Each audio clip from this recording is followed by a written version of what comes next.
Gotcha. Hello, hello, hello. How's it going, everybody? We are going to be working on my top 10 tier list, and this is going to be one of my more important videos. It is meant to be objective, it is meant to be accurate, and is meant to be informative. So I'm really trying to get you some really high quality content here. This isn't just me having a casual fun time. When it comes to duels, we are not casuals. We are meta lords, right? Oh yeah, he's a meta lord, right? We're trying our hardest when we play our duels, and so defining what comes at the top or the bottom of a list, or even makes the list at all, it's kind of more of a contentious issue, and it causes a lot of debate and a lot of rumblings. So I'm going to try and avoid most of the rumblings and just be provide the good information and maybe the good ideas, and hopefully you guys find something here that you didn't know about or something you were just curious about, and in the end hopefully you just enjoy the video, because I love Dark Souls and I think you do too. So I feel like the very first thing we have to do before we start talking about the weapons is define duels. And in particular, we need to define tournament duels, right? These aren't just like the random arena. These are duels that matter. People judge you as a player if you win or lose your next match, right? That's a lot different than running into somebody you don't know and who you'll never meet again and using whatever you want on him. In a tournament, people are actually watching, and they're going to remember who won the next match. So there's a little more pressure, right? And people care if you could do well with the weapon or not. So duels, this is where the tryhards are. And when we're evaluating a weapon, we care about that weapon's range, damage, speed, recovery, tracking. Tracking, you could say, includes your horizontal hitbox, or how well you cover the area around you. Moveset, weapons that have unique movesets, and build efficiency. If you have a very efficient build, you can take all of your stamina, take all of your vigor, and all the armor you want, right? So the more efficient your build is, you have all these maybe more like passive traits that are better on your character with a very efficient build. Now I want to talk about a little more of an abstract idea called reaction fatigue. You see, at the start of a fight, I really feel like both players are maybe at the top of their game, especially if they practiced beforehand, and they're going to be dodging extremely well. And it's not till later in the match that you start landing your hits. I think that kind of the flow or the feeling of the fight when it comes to a duel is how long can you focus. And so a lot of the builds that you're going to see on the top 10 tier list have to do with their simplicity. You want to have plenty of brain power that you can invest in focusing on rolling and spacing your opponent. Because when it comes down to it, this is a game where you mostly spend your time dodging, spacing, and timing your moves appropriately, right? That's what it really comes down to. No matter what weapon you're using, those three things always apply. All right, and then everything else is just kind of like branching off of those ideas and taking a look at the data of the actual weapons and kind of seeing how they interact with each other and how they interact with the builds. You see, it gets a little more complicated, but if you're good at reacting and you don't get reaction fatigue easily, you will do well in these duels. There isn't as much creativity. Like when you go into an invasion, you can be creative. You can be annoying. You can taunt your opponent. You can bait them. You can do all sorts of things. You can set traps. When it comes to duels, not at all. There's one thing and one thing only. It's all about having a superior build, right? Superior matchup, and then having better reaction speeds and less reaction fatigue than your opponent. That's all it comes down to, and that is a duel in a nutshell. So I think with that being said, we're ready to move on to talking about the weapons. So, as it turned out, there is a lot more weapons than 10 to put on the list, and the strategy I went with is we're actually going to be going with weapon category. Let me explain it real fast. So you have, let's for example take the Lothric Sword and the Goddard Twin Swords. In every way, they're basically the same weapon. They're very, very similar. One does a little more damage, one has a little more range, different rolling attack, different weapon arts, right? But in their actual application, they're very similar. And what I could have done is just said, oh, I think the Lothric Sword is better than the Goddards, therefore we don't even talk about the Goddards, even though the Goddards is basically a top tier weapon. I didn't want to do that. I wanted to make sure I included all of the relevant information on this list, so I did decide to go with weapon categories. So now when we talk about the Lothric Sword, we're going to talk about the Goddards, we're going to talk about the Dark Sword, right, and any other relevant straight sword in that category. So that is the strategy I've gone with. It means I have a lot more material to cover. I won't necessarily be showing off a build for every weapon. You might not even get to see me using every weapon, but I will talk about it. I'll have a picture for you to actually see what the weapon looks like if you've never seen it before. I assume most of you watching this video are already pretty familiar with the PvP, and if you're having trouble with needing a build or something like that, we could talk about it in the comment section. Maybe I'll probably be making videos on all of these weapons, hopefully before Dark Souls Remaster comes out. Now, I'm very excited for Dark Souls Remaster. Alright, well, let's get started. Coming in at number 10, to start the list off, we have the Herald Curved Greatsword, the Yorm's Machete, and the Great Machete. These are going to be the only ultra weapons on the list. Herald Curved Greatsword makes the list because of its powerful running attack. Basically, I treat it like the Bident, the Plow, or the Washing Pole. You want to keep away from your opponent, just dodge them, and go in for the running attack. It's going to come out a lot slower than those spears and the katana that I mentioned, so a lot of the times you have to be going for a trade, but you will win that trade because it deals so much damage. The other nice thing about it is you're just going to offhand a straight sword or an S-stock, and that's going to help you from being crowded, or for people with maybe like a Black Knight shield, from trying to crowd into you for backstab fishing, right? From a neutral perspective, you're still going to be able to outpoise the other poise weapons with your R1s. Yeah, it mostly comes down to the running attack. I think is a really decent move. The weapon art on this weapon also comes out pretty fast. You have to be careful though, it's very short range, so your opponent might be expecting it and they might try to punish you. If you're looking for a way to shut this weapon down, just try to outplay with the Black Knight shield. That's probably your best strategy. I also think that it's particularly susceptible to struggling with the Cathedral Knight shield. In fact, a lot of the poise weapons, in my opinion, will struggle with the good Great Shield. Next, the other ultras we have on this list are the Yorm's Machete and the Great Machete. Now, Yorm's is going to be pure physical. The Great Machete, you can infuse that one to dark, but it's a little bit shorter. The dark Great Machete is going to be about 20 spaces. The Yorm's Machete is going to be about 22 spaces. And that's nice because that's kind of a competitive range for an ultra weapon, right? You're going to have Pontiff Knight Curved Sword, and you're going to have Lothric Knight Sword, and each of those are going to be in range of your poise attack. These used to be considered kind of higher tier builds, but I feel like what changed was people got a better understanding of the shields in this game, and as soon as that happened, it became a bit harder to play with them. I still think they're pretty good though, and probably another one of their weaknesses is going to be having to deal with the Saint Bident and having to deal with the Washing Pole. Very, very long range weapons with good running attacks, and probably the Herald Curved Greatsword as well. I actually haven't used a Herald Curved Greatsword or the Yorm's Machete against each other, right? I haven't experienced that, but I'm just thinking about it, and it would be hard. They could block with the machetes, right? But it's not going to be as good of blocking as if they had just taken shields like you normally would on a straight sword build.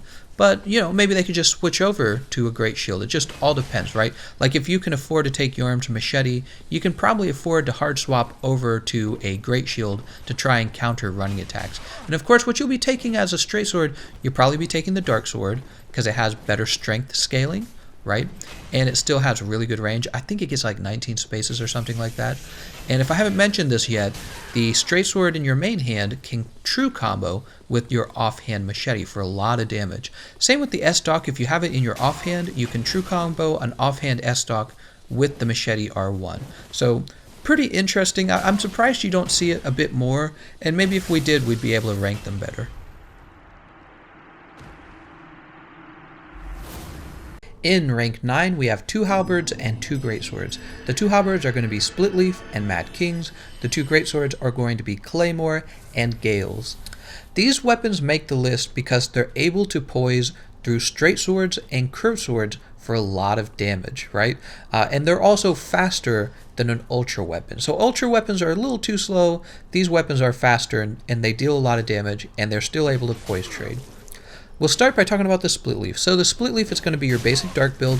You're going to have all of the valuable rings. You're going to have access to, valuable weapons like the straight swords that you can infuse to dark, probably a murky hand scythe dagger, right? You're going to have access to all those things. And then the weapon itself, you're going to dual wield it. It's got great sword poise on its R1. Mad King does too. I might as well mention that now. Mad King and split leaf have great sword poise on their R1. And then you have the helicopter weapon art, which you can begin to wind that up and you can cancel it whenever you want. So essentially you can spam that move on your opponent and it can be really hard for them to try and get around you and go for backstabs as long as you go into kind of like spamming the helicopter. So what you're really trying to do is bait them into trading with your R1 and then go right into the true combo for like 800 to 1000 damage. It's terrific, right? At the same time, you have a pretty decent running attack. It's not the best thing in the world.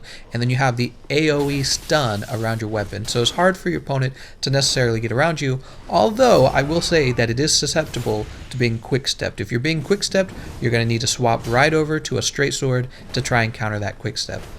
Mad King's Crucifix is also a very deadly halberd that, once again, it has the Greatsword poise on its R1, and you're going to true combo with the weapon art on that as well. In fact, one of the things you can do with this weapon, depending on what you're fighting, is just spam the weapon art. The only thing is, you have to be careful for people who are backstab fishing, because that weapon art is very, very backstabbable, right? So stay away from the backstabs and use the weapon art as a poise option. Other than that, as long as you put on the Dark Moon Blade buff, you're going to be dealing a lot of damage with this weapon. When the Dark Moon Blade buff ends, you're still getting very high damage with this weapon. That's just how it works out. And if you're able to reapply it, you can attempt to reapply it, but you'd probably take damage if you try to reapply it. So pretty much in the early game, you really are trying to land a hit or two with this weapon, and you're going to have to avoid dual charms. But ultimately, if the buff gets stripped from you, you're still using a very powerful weapon art. And the weapon art on this weapon, if you use the weapon art R2, you're going to get one of those three weird things: the Vex, the Poise, or the Scream. The Scream, just right off the bat, is extremely good. It's hard to dodge the Scream because it has like these weird laggy hitboxes that stick around and still hit you at the end of your roll. The Perseverance, right? Perseverance is always good. Your opponent has to get away from you. And then you have the Vexation. The Vexation is more of a gamble. I feel like both players are probably going to dodge the Vexation, but it's kind of interesting because you get these really weird moments where you're able to pressure your opponent while the Vexation is active, and it feels like your opponent is just trying to get away from you because they don't want to have to deal with the Vexation. So I think that Mad King's Crucifix is actually underrepresented. I would love to see more people get into this weapon, and I might actually get into it. I love the R2 on it. It's actually the Great Club R2, and I've always had a lot of respect for that move because it's hard, not real hard to dodge, but it's definitely harder, right? And if you land it while your buff is active, it's like 400 to 500 damage in one move. So Mad King's Crucifix makes it on the list because of its resetting poise on the weapon art, which basically just knocks out a lot of the other poise weapons. If you're ever using a poise weapon and you run into the Mad King's Crucifix, you don't want to have to deal with this weapon art. Next, we have the two greatswords. So Claymore is basically the best dark greatsword. You have some other greatswords you can choose from to infuse. You could probably make an argument for the Twin Prince's greatsword, but I think this is technically the best one. You have a really strong R2. You've got the pretty normal, I don't like the Bastard moveset R2, so you've got the Thrust R2 on this one, and then of course you're going to have the usual greatsword R1. The thing is with this build, unlike the Onyx Blade, you only have to take Intelligence and Faith up to 30, and you can use your usual rings rather than needing the Pyromancy rings. You're going to be able to take a crossbow in your offhand. You're going to be able to take, you can take a crossbow with the halberds as well. You're going to be able to take a straight sword in your offhand, or a dagger like we've seen Gabri use a dagger. So this is your best dark option, whereas the Gale's Greatsword is your best physical option. Gale's Greatsword is going to have even better range, and then Gale's Greatsword has a 3-piece true combo similar to the Split Leaf to hit for high damage. And then the problem with the Gales, of course, and I almost didn't add it to the list, the problem with Gales is that you're able to really counter the Gale's Greatsword with the Great Shield. Remember we were talking about the Yorm's Machete? You can pretty much shut it down by just hard swapping over to a Great Shield. There's not a lot he's going to be able to do to you. And that is going to do it for Rank 9. Rank 9 is all about the Poise weapons. In Rank 8, we only have one weapon this time. It's going to be the Corvian Great Scythe. Corvian Great Scythe is just a lot better than the other Reapers. You have the Pontiff Knight Reaper, you have the regular Reaper, right, the Great Scythe, and then you have Freeds. Those are all just clearly inferior to the Corvian Great Scythe, so they didn't make it onto the list, and there's nothing really else to place in this list. Maybe you can make like an argument for whips, but whips are just a totally different thing. So the Corvian Great Scythe shreds shields. I take it dark just because you get higher AR and you get access to other dark weapons. You get that free access to Tears of Denial, right? You get access to Great Magic Barrier. So dark Corvian Great Scythe has an amazing range of 27 spaces, which is longer than the spears, right? And this allows you to have an incredibly good neutral punish game, right? You bait your opponent into using an R1 and then you punish them for using that R1. Now the downsides are your R1s aren't, the fastest. They also have kind of an odd hitbox. They come out in a diagonal pattern. The diagonal pattern can sometimes miss when your opponent is near to your left or your right, depending on which side your swing started on. So yeah, the hitbox isn't my favorite part on the weapon. Also, I don't really like the running attack when you're two-handing it, and then the one-handing running attack, even though it's an improvement, is also not the best thing in the world. It's kind of easier to dodge, right, than like a straight sword or a, like a curved sword, right? But yeah, essentially it boils down to this. The Corvian Great Scythe has a ton of reach. You can't guard against it, and it outspaces everything. However, it has a weaker running attack, and the R2 is kind of interesting. If you guys didn't know about this, you have kind of a, it's not a true combo, but it's kind of like a true combo because it lands some of the time. It goes like this. If your opponent is close enough, you'll use R1, then you'll use R2, and then you'll use R1 again, and if your opponent didn't time their dodge right, it'll catch them on all 3 hits. But usually, especially against a skilled opponent, this isn't going to occur. You also have to be careful because the R2 has limited range. So if you caught an opponent in an R1 at the end of your R1 range, and then you try to combo them with the R2, you actually might miss that and give up what could have been an R1-R1 combo. So if you're trying to be safe, just go with the regular R1 combo. So other than those things I just mentioned, I should also tell you that the AR on this weapon, especially when you've infused it to dark, is pretty good. It reaches up around past 500, maybe 520, and that's going to allow you to win trades against most of the light weapons. So even though your swing comes out maybe about the speed of like a katana, you're going to be dealing enough damage that you can outtrade some of the faster light weapons. So if they're able to trade with you, it's still in your favor. I think that the Corvian Great Scythe has a lot of potential, and you don't see it used as often as it probably should be used. But the 2 weaknesses I think holding it back and keeping it this far down the list are 2 things in particular. Anybody who has access to St. Bident or the washing pole are going to be able to outplay it with running attacks. The Corvian Great Scythe, in my opinion, doesn't attack fast enough to defend itself from a running attack. The other problem with the Corvian Great Scythe is because it has weaker running attacks, it has more trouble dealing with mages, people who are playing with their crossbow in mind, like a crossbow-centric build, and people who are playing with Fire Surge on any pyromancy build. So I feel like all of those things are going to be a struggle for somebody using a Corvian Great Scythe. For rank 7, we have the Millwood Axe and the Man Serpent Hatchet. The axes almost didn't make the list. That's because they are in every way pretty much inferior to a straight sword, right? If you take a look at them, they have a very weak running attack. They don't have a very good R2. Their horizontal coverage is poor because their first move is actually diagonal. And then I believe the first R1 has straight sword speed, but the second one is actually slower than a straight sword. So yeah, there's not a lot to say about them. With the Man Serpent Hatchet, you can actually infuse it to heavy on a pure physical build. You can also infuse it to sharp. If you didn't know this, the Man Serpent Hatchet actually gets pretty good sharp scaling. You can infuse either of them to dark if you want to. And the point is, you could probably build them heavy for a Great Shield build. And I think a Great Shield build would really give a lot of the Poise weapons beneath them, right, in ranks 9 and 10. I believe it would give them a lot of trouble. As for fighting the Corvian Reaper, you would probably bring things like the Dragon Head Shield, a crossbow, or a caster build. And here's the deal. It's all about how we measure these weapons. It is true that you will have a better build if you just take like the Dark Sword, but that doesn't mean that these weapons are worse than the weapons beneath them, right? That just means that they're worse than the straight swords. So that's how they make it onto the list. And we are ready to move on to the next rank.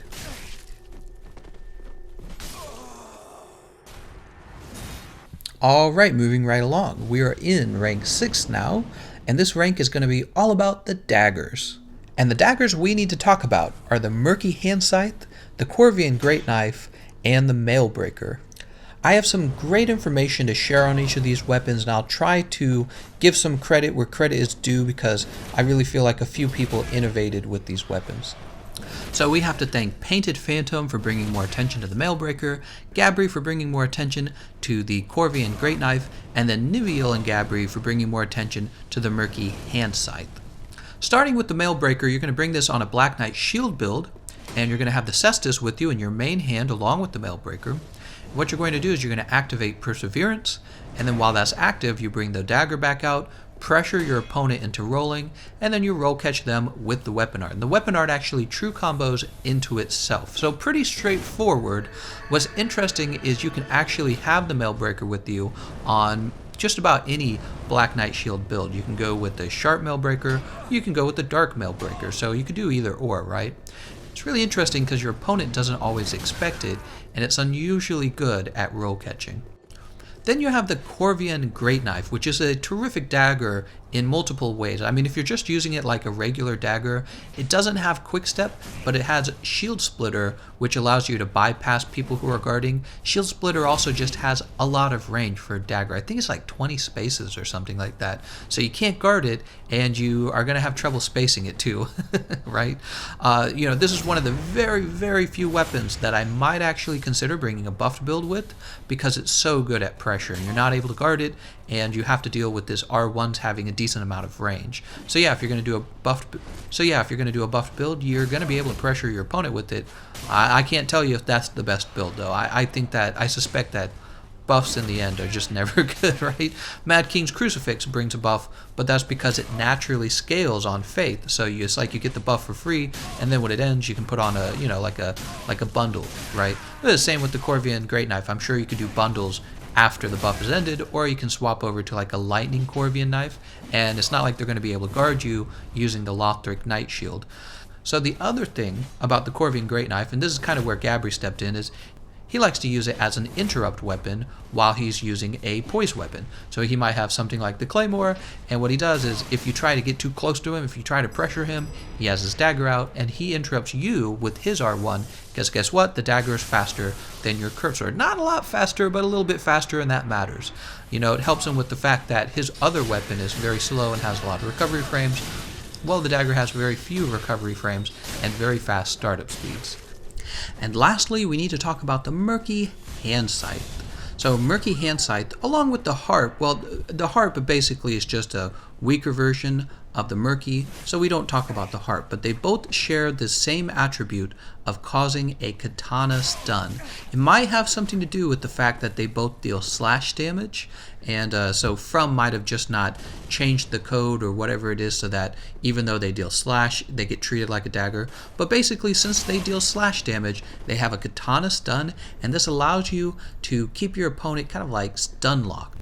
The way it works is you dual wield the weapon and you're going to attack them. They're going to get hit with the katana stun, you're going to pause, and then you're going to attack them again to be using that initiating R1 a second time in a row, right? It's kind of like this. With an R1 combo, it goes R1, R1. What you're going to do is R1, pause, R1. That way you're always at the beginning of an R1 combo, and this causes a lot of stun on your opponent. Your opponent basically has to feather the roll button in order to get out of that. They don't have time to activate Perseverance. I actually tested this, and they don't have time to start the windup on basically anything. It's kind of crazy. So as long as your opponent can begin the stun with this weapon, the only thing you can do is roll away, and you'll be lucky if you even manage that, because it's pretty difficult. Like I said, you got to tap that roll button as fast as you can, and even then, that might not be enough. So this was a recent discovery, and I think you can expect to see the weapon a lot more. The other things I can mention about it, I'm told it deals more damage on a Chaos Infusion or a Sharp Infusion. That might have something to do with the fact that From recently nerfed the weapon's dark damage, so it might have something to do with that. Maybe they changed the scaling when it's dark. I have no idea. So I'm told go with Chaos, Or if you're fighting somebody who is using like a strength build, go with sharp. You can bring 2 versions of it, I'm sure of it. And that's kind of the nice thing about the Murky Hand Scythe, is it's available on most builds. So you'll just bring it as a backup weapon in case you're fighting like maybe the Split Leaf. I think the Split Leaf would have a lot of trouble with this weapon, and that's why you're going to see the Murky Hand Scythe. I have it right now in 6th place, but you actually might see it climb higher on the tier list in the future. It's really interesting. Alright, and that's going to do it for rank 6. We are ready to move on. Alright, coming in 5th place on the other side of the tier list, right? We're on the upper part of the tier list. We have the Saint Bident, which I will refer to as the Bident. We have the 4-pronged plow, which I'm going to refer to as the plow, and we have the washing pole. These are your running attack weapons. So the plow and the Bident are both the spears, obviously. They're very similar to each other. Here's the differences. Plow has a wider hitbox at the front, so your opponent has a harder time strafing. When it comes to spears, since they have bad tracking, what you do is you strafe and then they miss. Harder to do that versus the plow because of the end of its attack. The plow, however, has a less consistent weapon art because your weapon art is this funny animation where you fall over at the end. If you hit your target, they fall over too, but if you miss, you're basically going to get attacked while you recover. So you never use the weapon art on the plow. So if the weapon art's important to you, and to me it is, because the charged weapon art isn't terrible, you're not going to be able to use that. On top of that, the plow is a little bit shorter than the Bident. Then basically with the Bident, you are going to be able to use that on a cleric build if you're interested in using lightning arrow, and that's because the Bident has natural high faith scaling.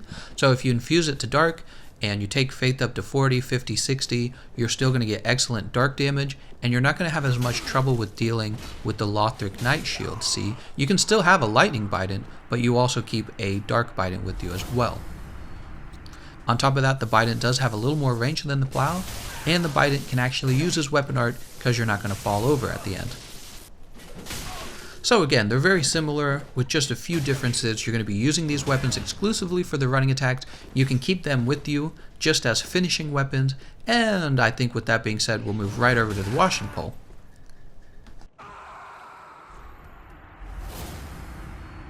So the washing pole is going to be a little bit different from the spears. With the spears, what you could do is if you really want a spear build, you'll put a straight sword or something like that in your offhand. For example, with the Bident, you can build like a lightning arrow build, or you can build a parting flame build where you have black flame in your offhand. But with either of the spears, you can go with a simple Lothric Knight Sword in your offhand. With the Katana, you probably aren't going to be doing that. With the Katana, you're pretty much just going to be focusing on the running attack, and the weapon art is a decent roll catch, I would say. Also, if you have the one-handed R2 on the washing pole, it's going to be a really long-range thrust. So I actually like the one-handed R2 on the washing pole as well. This is, again, like the other two, an excellent finishing weapon, and it's just hard to fight it because with these weapons, you play very passively, right? You don't crowd your opponent at all, and you make sure you don't get crowded, and then you just come in with the running attack, and they're probably going to dodge your running attacks, but over time that reaction fatigue sets in. You learn to start to read their tempo, right? The way that they think, the way that they play, and you start to land those moves, and it deals a decent amount of damage when you land those running attacks. It's not a small amount. So these weapons are all about outranging your opponent and outplaying them with the running attacks.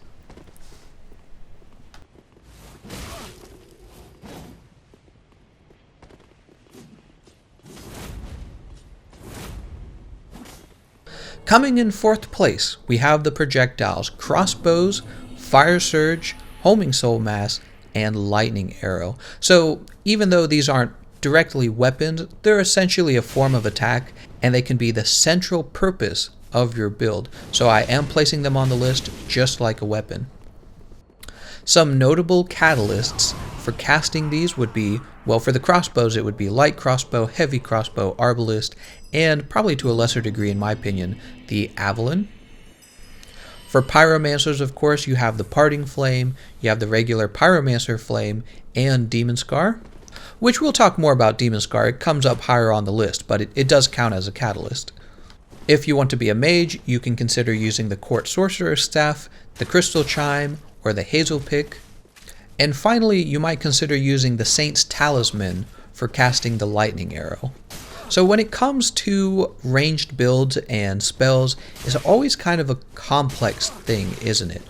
With crossbows, I guess what I'd have to say about them is since they don't rely on rings to deal damage, you can have all of the favorable health rings, right? Like Sun Princess Ring, Lloyd Ring, and Life Ring active, as well as the fact that it doesn't cost any FP to use, so you never have to worry about drinking an Ashen Estus, which is really an opening for your opponent to attack you or to do something that they want to do, like apply a buff as a counter move.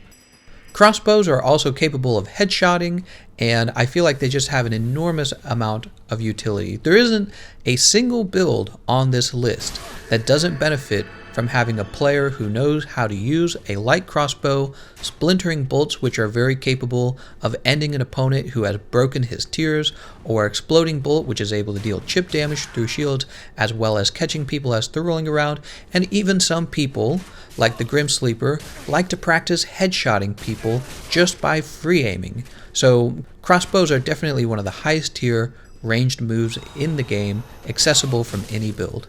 Since they don't receive any scaling, they just deal flat damage depending on what you level them up to, which means that you can use them on a strength build, you can use them on a dex build, you can use them on a dark build. They always deal the same amount of damage, and it's a decent amount. And this is the kind of game where ranged builds really do benefit you because you're able to stay passive, take a shot, and then just stay passive again, right? They allow you to be aggressive in a very safe way. And that can be said for any of the ranged moves on this list. Next, let's talk about Fire Surge. So you could probably just have a build that does nothing but focus on Fire Surge. That's what I do when I play Onyx Blade, and honestly, Fire Surge makes Onyx Blade feel competitive, you know what I mean? Because Fire Surge is that move that has a lot of range. It's very easy to free aim if you didn't know that, because it's kind of this constant move, so you unlock and you aim it where you want to aim it. It has almost no recovery frames, so you're able to just attack, get out, right? On top of that, it doesn't cost any stamina to use, so if you're low on stamina but you want to stay on the offensive, just use Fire Surge, right? Fire Surge and Demon Scar is one of the reasons why Demon Scar ranks so well. Now you can try to counter Fire Surge with a number of shields. There's the Dragon Head shield, which gives very unusually high fire defense. It's something like 90. There's the Black Knight shield that has high fire defense, and the Black Iron shield. If you've taken like a strength build with you, you should be able to access Black Iron shield.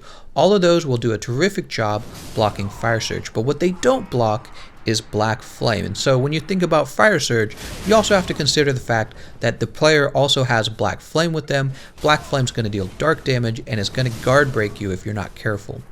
It's a very deadly combination. Moving on to the mages really have one thing going for them. You know, they have some spells that are better than the others, but just one spell in particular, the Homing Soul Mass, is what makes mages viable. The Homing Soul Mass is what we refer to as an orb spell. The orbs hang over your head, and you can kind of control when they launch by turning toward your opponent as soon as your opponent is in range. And the orbs seem to have like a cone. Think of it like a cone that the orbs can see out of. And when the opponent has stepped into that cone, the orb will then launch at your opponent who you've locked onto, right? And what's so interesting about the orb spells, you know, you have Homing Soul Mass, Affinity, and you have Crystal Homing Soul Mass, right? What's so interesting about them is you can do two actions at once. You can have the orbs launch and you can roll, right, at the same time. Or you can have the orbs launch and you can begin the wind-up of whatever attack you're about to use. It's a very powerful combination, and it's basically what makes mages viable. These days, I highly recommend bringing Affinity with Homing Soul Mass. Similar to the way Fire Surge gets shut down by a very good anti-fire shield, and you pair Fire Surge with Black Flame, I think that pairing Homing Soul Mass with Affinity will help you if you have an opponent who tries to use Great Magic Barrier on you. And Great Magic Barrier has been getting a lot more attention. Great Magic Barrier gives you a ton of magic defense, it lasts for 70 seconds, and it can be Poise recast, right? And that's kind of a big deal if you're really relying on the Homing Soul Mass. So as a mage, what you're going to want to do is you're going to want to hard swap over to a Dark Sword for a while, and you're going to want to rely on setting up Affinity to counter the Great Magic Barrier. As for Crystal Soul Mass, I'm kind of a fan of that move. If you didn't know, it does about the damage of an Ultra, and the orbs don't move any slower. They move the same speed. However, they cost more stamina and more FP to cast, so it kind of has to fit into your playstyle. It also costs another 2-minute slot. I'm going to be experimenting with mage builds again later, but as for now, I can tell you that Homing Soul Mass and Affinity are definitely safe bets, right? The cleric builds are a little rarer. You don't see them as often. They have one really good miracle called Lightning Arrow, and it's not bad, but it's not the best either. Basically, you're able to poise cast it, and that means if your opponent tries to attack you, you can release the arrow and trade with them. The problem with that is if your opponent is in point blank range and they're in the middle of their animation, there's a small chance, it's about, I want to say about 25% of the time, the arrow will go right over them. And that's kind of a big deal though. You really, really, really want your build to be consistent. So the inconsistency of Lightning Arrow in point blank range makes it a little harder to rely on the poise casting. Just think about it. If it misses your opponent, it means he gets to finish his true combo on you and you deal 0 damage. So just missing one time can cost you the game, right? Other than that, the Lightning Arrow is an extremely good move if you're not talking about point blank range. It forces your opponent to have to strafe, to have to run, and it can quickly punish other casters because when the arrow's, locked in, your opponent knows they don't have time to begin to cast anything, maybe Fire Surge. They don't have a lot of time to cast any of their ranged moves because you're just going to let go of the trigger. So I think that Lightning Arrow is definitely one of the best spells in the game, one of the best miracles. And on top of that, casters have a few other things going for them. They have Bountiful Light, which Bountiful Light heals a ton of health, right? It also casts pretty quickly, so you can get a Bountiful Light off. Maybe you can double buff Tears of Denial and Bountiful Light. In a tournament, you probably won't have time to double buff, so you'll probably just go right for Tears of Denial. The other thing you can do is use Projected Heal. Projected Heal, in my opinion, is one of the hardest to punish heals in the game. If you're not talking about a regen, you're talking about like a direct heal. The movement of the spell, it makes you feel like your opponent is about to attack. So you're like, oh, you don't jump him right away. You're getting ready to react to something. Lo and behold, he was actually just casting a heal, and it comes and goes pretty quickly without having too much of a stamina cost. So after they've used Projected Heal, they just roll away, right? Especially if you're fighting somebody else who's being extremely passive, Projected Heal can punish them a lot by allowing you to heal up. And remember, you're probably using a Saint Bident and a Lightning Lothric Night Sword. So, you can play a running game and then go into Lightning Arrow and then go into Projected Heal, and I feel like that's actually a pretty cancerous build. It's surprising you just don't see it more often in these tournaments. I don't know, maybe people aren't interested in it. Coming in at third place, we have the Estoc, as well as the Crow Quills. I think we have to give kind of an honorable mention to the Crow Quills. They have shorter range, but they deal more damage. However, I think technically the Estoc has a better weapon art. Also, I'm very sure that the Estoc has a better R2. So Estoc is a really interesting weapon. I think probably the best build for the Estoc is going to be pairing it with the shield, because that's going to give you access to the guard pokes.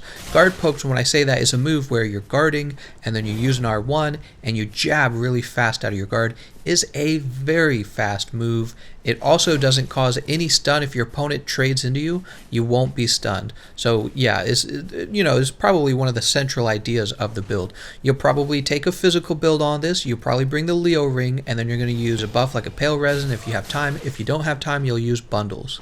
Another thing you can do, of course, is to have the Cestus in your main hand, pretty similar to what you were doing with the Mailbreaker, which we were talking about back in 6th place, remember that?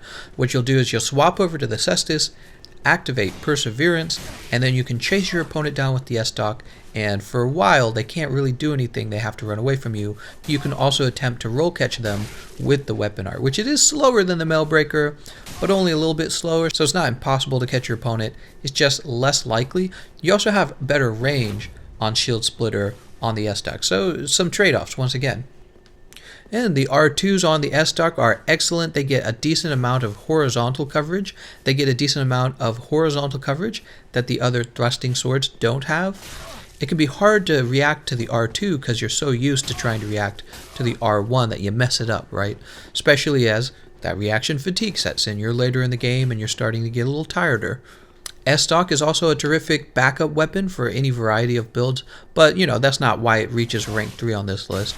It reaches rank 3 really because if you're playing it as a central part of the build, it does an excellent job. But getting back to the idea of it as a side weapon, I just thought I'd mention it. You know, if you have a slower weapon, a poise weapon, you can have S-Stock in your offhand, your main hand, or you can just have it hidden right behind your main hand and swap over to it and then use it maybe as a finishing tool. I love S-Stock, I always have. It's always done a great job. Again, I think the only reason it doesn't rank higher really just comes down to its tracking in the end.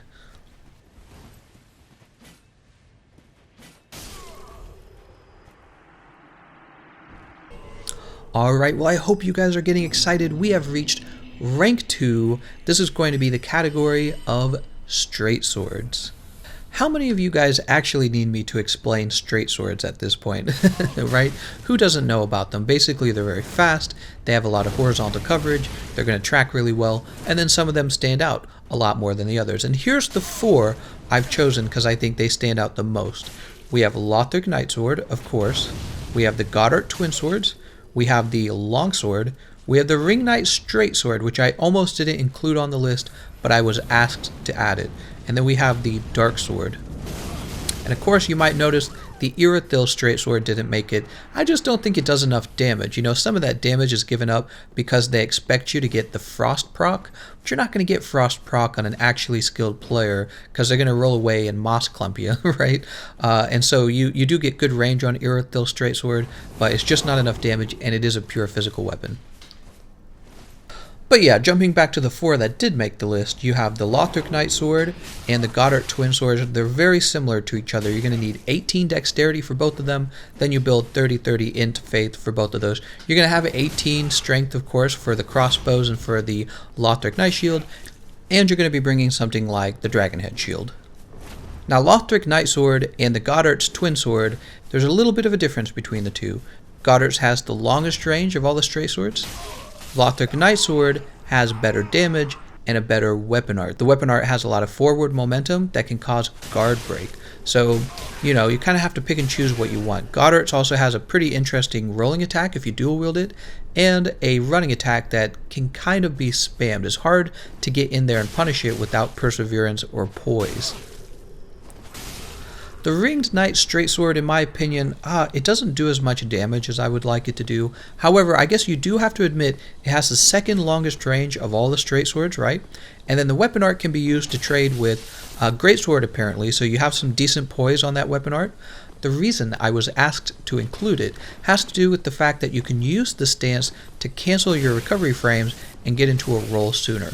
I know what they're talking about when they say this because I do the same thing when I go into Stomp on an Ultra Greatsword. Stomp lets me ignore my recovery frames essentially, and I use that to absorb some hits, right? Well, they're saying you can use that technique, but you can use it on Ring Knight Straight Sword to get out of the recovery frames for that weapon. Finally, you have the Dark Sword. The Dark Sword also has very good range and very good damage, and you will choose this weapon for builds where you have a lot of strength invested into the build, because basically this is a straight sword that gets better strength scaling than the other straight swords on the list, and you know, it just comes down to the numbers. Then you just deal more damage. It has the Stomp weapon art, which honestly isn't as useful, but typically what you're going to be doing is offhanding a poise weapon, so you're not even going to be using the weapon art. It also has a weird R2 where you do a little twirl. That doesn't really catch anybody, but again, you probably won't be using that. Alright guys, we are here. We are in rank 1, and of course, what else could it be other than the curved swords? We have the Pontiff Knight Curved Sword, the Dark Scimitar, and the Demon Scar. I was also asked to mention the Follower's Saber and the Karthus Shotel. Follower's Saber and Karthus Shotel are part of the Curved Sword archetype that was affected by a big nerf. But what's interesting is the nerf only affects the two-handed moveset, which means their one-handed moveset is unaffected. And as it turns out, these two have a particularly good one-handed moveset for a curved sword. And then you have to consider the weapon arts, you have to consider the damage output you can get on them. So these two in particular, if you want to look into one-handed movesets on curved swords, which is something that we're doing now, we're seeing more of that now, these would be two to definitely take a look at. But so I've got those out of the way. I want to talk about the primary curved swords. Pontiff Knight curved sword, Dark Scimitar, and Demon Scar are all kind of similar to each other, and there's kind of an ongoing debate over which one is best. You have the Pontiff Knight curved sword, which deals pure physical damage. However, for its weapon art, it has a really good weapon art that has a lot of range to it. It's an excellent mix-up, and the weapon itself has the longest two-handed R1 of the curved swords. Then you have the Dark Scimitar, which is slightly shorter than the Pontiff Knight curved sword. Dark Scimitar can be infused to dark, which means that you can deal chip damage through shields. The weapon art, of course, can't be parried, and it's just very similar to the Pontiff Knight curved sword. It just deals more damage, and it deals chip damage, right? Finally, you have the Demon Scar, which is kind of more different than the other two.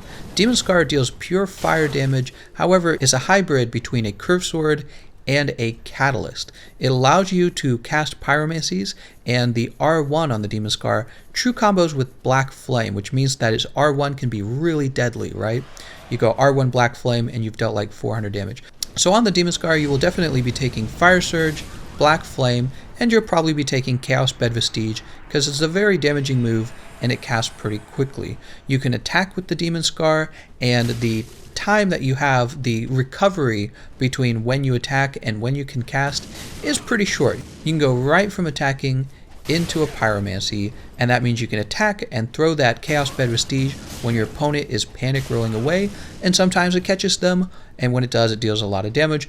But the Demon Scar does have to use pyromancy rings, and its offhand item, instead of being like a blessed cestus, is actually going to be the Bellvine Chime, so that it gets 40 virtual dexterity for the very fast cast speed. So you can see between these three weapons, they're very different from each other. Particularly the Demon Scar is very different from the other two. With the Pontiff Knight curved sword, you're going, and as well as the Dark Scimitar, you're going to see a lot of ring manipulation for health regen, and that's not going to be true on the Demon Scar. At the same time, on the Pontiff Knight curved sword, you might see him bring out the washing pole to try and give some mix-ups to him. You might see him try to use the cestus as a mix-up. You might see him use throwing knives and guardian shivs to counter fire surge, right? So there's all kinds of this kind of like meta gameplay going on between these weapons, and with all of them being curved swords, when they attack each other, they all have the same, attack speed, so it's not like they can just win by interrupting each other on recovery.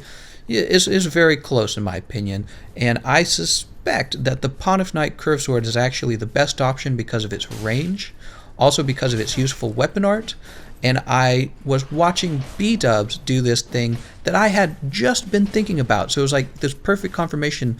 He used the Night Slayer ring to deal extra damage with the of course the Pontiff Knight curved sword is pure physical. He would swap over to the Night Slayer ring, deal the extra shield blocking damage, and he would even guard break people. So I found that really interesting, and I think it's kind of like a very excellent use of that ring, because when it comes to the Pontiff Knight curved sword, it attacks so quickly that you usually let your opponent hit you twice before you roll away. You don't want to get hit once and try to roll away. You might actually get interrupted. You might get caught. So that is it for first place. I would love to hear which curved sword you think is the best. In fact, you guys are welcome to tell me amongst the entire tier list which in each category is probably best. I have my own suspicions, but there's always new things being discovered. It is complicated. There's a lot of abstract ideas I could talk about when it comes to weapons. For example, let's say you have the best player in the world and he loves one particular weapon, right? He's going to use it real well. He's going to win all the tournaments, and then you're going to kind of skew the list toward that player rather than the weapon and the data about the actual weapon. So when it comes to creating a tier list like this, as much as I want to say is perfectly objective and it's a science, it's also kind of an art, you know what I mean? It's also kind of just observation and prediction and just feeling out what you think is right. It's never perfect, right? And that's what you want with the tier list. You want it to be perfect. You want it to be perfectly objective.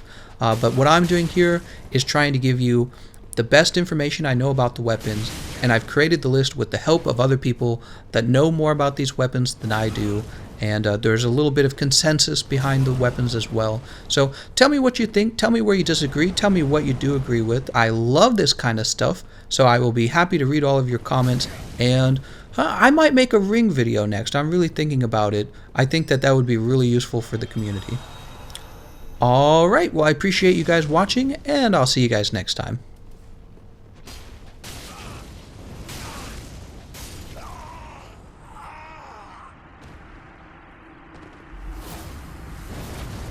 Really? Oh my gosh, you guys! I just want to thank y'all so much!